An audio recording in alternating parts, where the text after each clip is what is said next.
Hey guys, welcome back to Mama Dubay. I'm Shelby and I make motherhood and lifestyle videos, and right now I am a stay-at-home mom to a 2.5-year-old little boy. Can you say hi? Hi, I'm Lucas.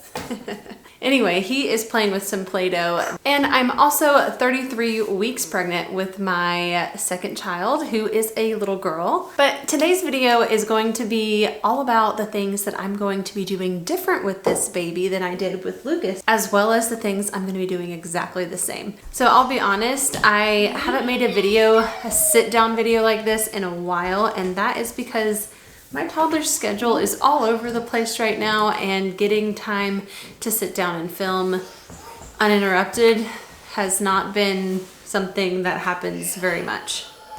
So we're gonna try to do it with him. But before we get into today's video, please make sure that you like today's video and subscribe to my channel if you aren't already. I would love it if you wanted to join my community. And let's go ahead and get into today's video. You actually pregnant?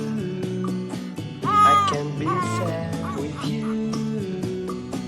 Just take my hand and fly out through the dreams where the skies are so clear. I just took a pregnancy test. I feel like I can already see the line. I wanna stay with you. Hi. Hey, Daddy. What's on your shirt? A race car. A race car. An Indy race car. It's an Indy race car? Yeah. That's really cool. Okay, so I'm gonna start with the things that I'm going to be doing different with this one. Okay, so my first thing that I'm gonna do different is starting right off in the hospital. I'm gonna start off as soon as I can doing skin to skin and trying to get baby girl to latch. So I had a C-section with Lucas, and that is the plan with this one as well. And there's gonna be a lot of background noise. I don't know if there's much I can do about it. So I don't know if it was just being a first-time mom or what, but I had a C-section, and in the hospital they did not put the baby directly on my chest. In fact, they didn't even show me Lucas until after they had like wiped him off and weighed him and all that stuff. That was a little frustrating for me because it was so important to me, and I felt like I had expressed that, but I guess every hospital has their policies. So I didn't get the baby skin to skin right away. They were sewing me up, all of these other things going on. Robert did go and get him right away. Then we got moved to the recovery room pretty quickly afterwards. I want to say like within 30 minutes, I was on my way to the recovery room, and I was going to meet Robert, my husband, there with Lucas. So anyway, at that point, he was placed on my chest, and I don't know if I thought that I needed someone to come tell me that it was time to nurse or what I thought, but I didn't try to latch him right away. He was pretty close. Like, I felt like if he started to do it himself, then I would have let him. But this time I'm going to intentionally, as soon as I can, get that baby latched as quickly as possible and enjoy some skin to skin. Number two, I am going to feed this baby as much as this baby wants to eat, especially in the first week. And especially while we're in the hospital. And I'll explain this one too. I feel like it might have just been like circumstances that were involved with Lucas as well. Lucas was 9 pounds and 15 ounces, so he was right at 10 pounds. And because of that, they are concerned about blood sugar. So all night long, they came in and monitored his blood sugar. They pricked his little heel, which he handled like a champ actually. Like, I don't think he even woke up half the time. But they would prick his heel and tell me his blood sugar. And so they would do that, and then I would feed, and they would say the next time I go to feed in a couple of hours to page them so that they can come check his blood sugar again before I feed. And so what would happen is he was such a big boy when he was born that he wanted to eat like every 30 minutes. So within 30 minutes of him finishing up, he wanted to eat again. And I would think I need to wait 2 hours so that they can come and check his blood sugar. And like, in hindsight, I don't think his blood sugar would have ever dropped if I would have just continued to feed him as much as he wanted. So this time around, I'm just gonna feed this baby. And if there is an issue like that, like if the baby is large and they have to monitor the blood sugar again, like I said, I'm just gonna feed the baby and I'm gonna tell them they can come in and check the blood sugar whenever they want. But I'm not going to just try to stall and wait every 2 hours. Number 3, with this baby, I plan to encourage adaptability. And what I mean by that is we're gonna get out of the house as soon as we can. Now, when Lucas was born in January, I felt like, so he was born January 8th, and this was the year of the pandemic. So what was it, like March 16th? I could be wrong, but it's somewhere around then. Just 2 months after I had him, we were in the middle of a pandemic. So, you know, at the time, we had no idea what that actually meant, you know, like you've lived through it. You know exactly what I'm talking about. So yeah, we just didn't really know what that meant, and everything got shut down. And as soon as I was feeling ready to take him out of the house, we were supposed to stay home. Then we were basically home, and yeah, I kept a pretty strict schedule.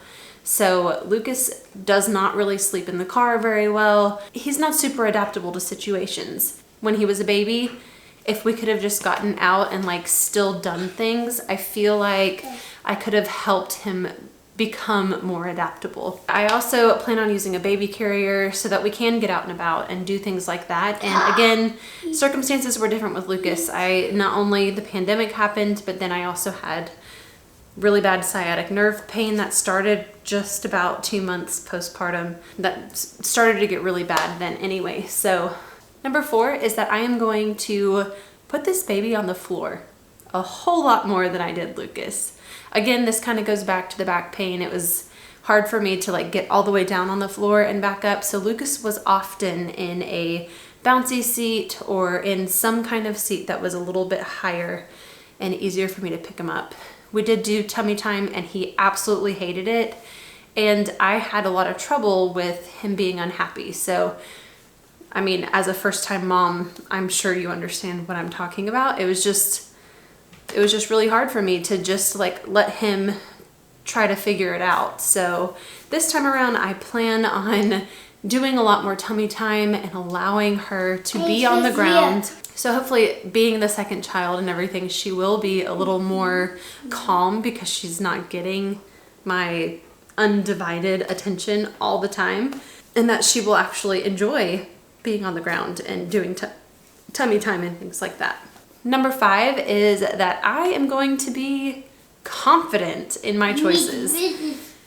I am a bit of a perfectionist. I am the Enneagram number 1, if you know what that is. You need this, Mama.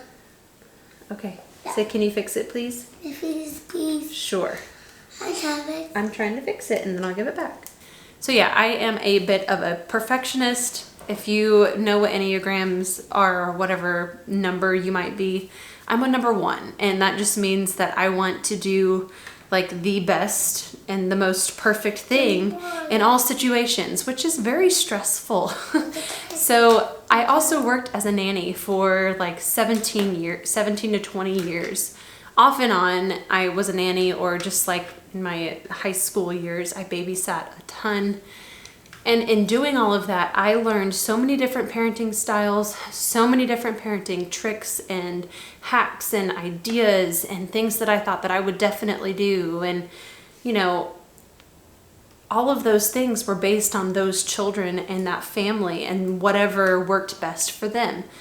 So when it came time for me to make decisions and things like that, I was not confident in any of my choices because I had so many other ideas of what I could or should be doing. So this time around, I have some experience. I know what works for my family. Granted, I've never had 2 children, but I'm going to try things and be confident in whatever I choose. Like, it doesn't have to be textbook. It doesn't have to be someone else's style that worked perfectly for them. I'm going to come up with my own and be confident in that this time around.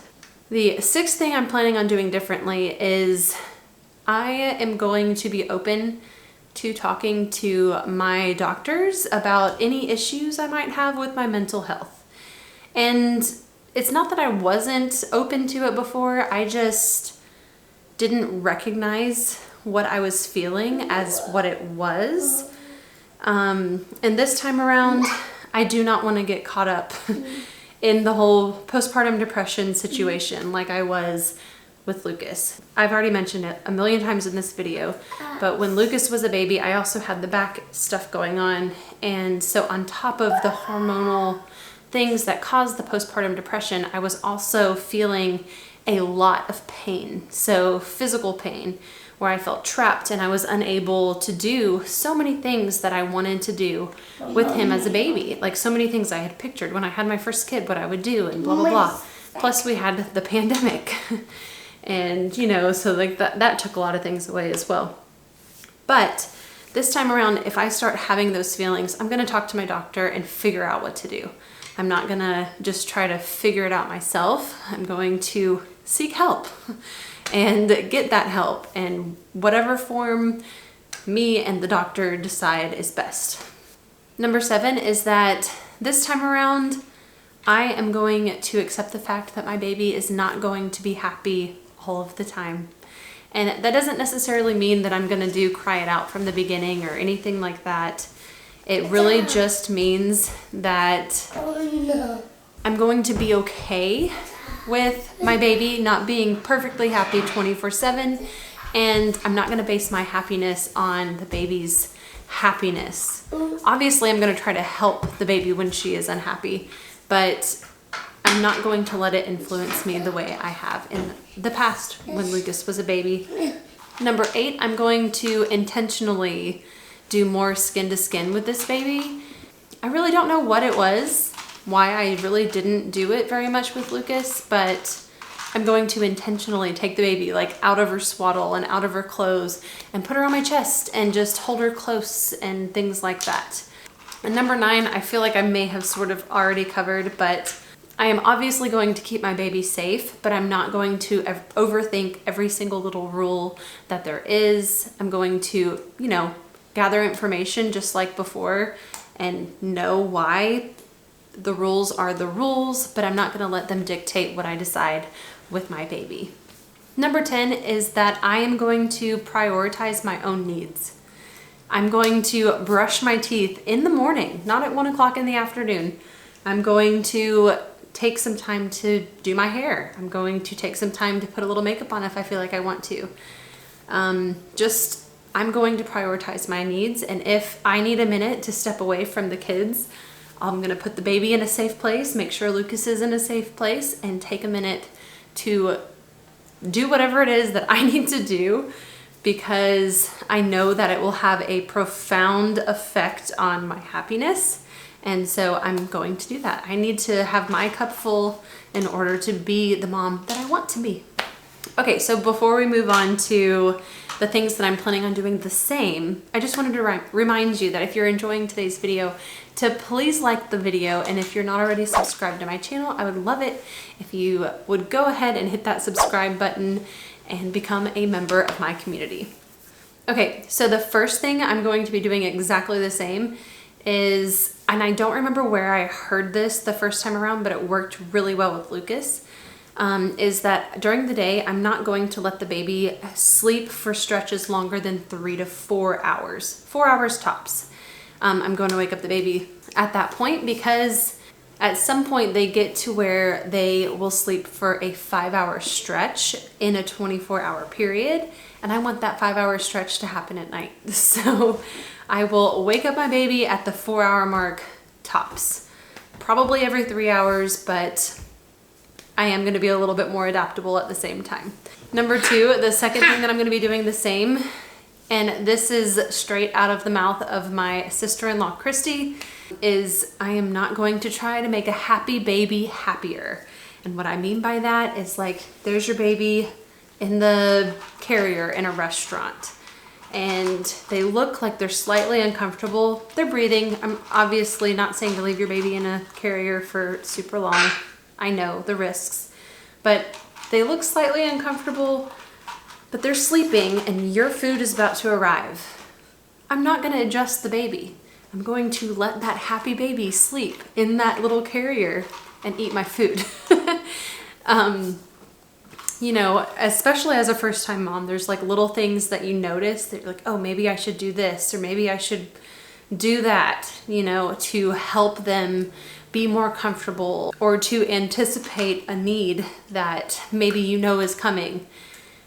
I'm not going to make a happy baby and a content baby happier, because 90% of the time when I did that with Lucas, it always would just upset them.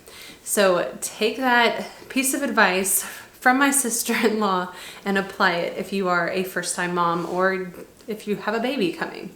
Number 3 is that I'm going to really keep the circadian rhythm in mind and allow the baby to be around light and sunshine during the day and darkness at night, obviously.